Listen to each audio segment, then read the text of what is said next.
સુરતમાં રોગચાળામાં એક માસૂમનું મોત નીપજ્યું હોવાની ઘટના સામે આવી છે. લિંબાયત વિસ્તારમાં ઝાડા ઉલટી અને તાવની ફરિયાદ બાદ 6 વર્ષીય બાળકનું સારવાર દરમિયાન મોત નીપજતા પરિવારમાં શોકનો માહોલ છવાયો છે. સુરતના લિંબાયતના મીઠી ખાડી વિસ્તારમાં રહેતા 6 વર્ષીય હસેનનું ઝાડા ઉલટી થવાને કારણે મોત નીપજ્યું છે.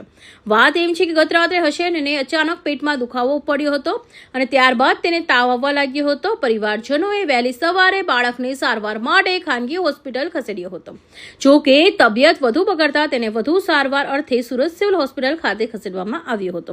જ્યાં સિવિલ હોસ્પિટલમાં હાજર તબીબોએ તપાસ બાદ હસેનને મૃત જાહેર કર્યો હતો. મૃતક હસેનના પિતા ચાની લારી ચલાવી પોતાના પરિવારનું ગુજરાન ચલાવે છે. પરિવારમાં માતા, પિતા અને હસેનને અને તેની એક નાની બહેનનો સમાવેશ થાય છે. નાનકડા બાળકના અચાનક કરુણ મોતથી समग्र परिवाરમાં શોકનો માહોલ સર્જાયો છે. मेरा नाम सैयद महमूद है। आप रहते कहाँ पे? मीठी गाड़ी प्रताप नगर। आपके बच्चे जो 6 साल का बच्चा था इसके साथ क्या हुआ? उसको कल वोमिट और संडास हुई और उसका इंतकाल हो गया। कौन सा हॉस्पिटल लेके गए उसको?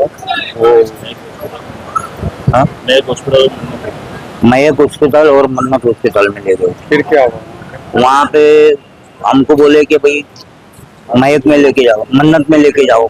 मन्नत में से फिर बोले कि सिविल में ले जाओ। फिर सिविल में आए तो पता चला कि बच्चे का इंतकाल हो चुका। क्या नाम है बच्चे का? कितने साल? 6 साल का बच्चा है और हसनैन नाम है इसके उसका। मम्मी पापा क्या काम करते हैं?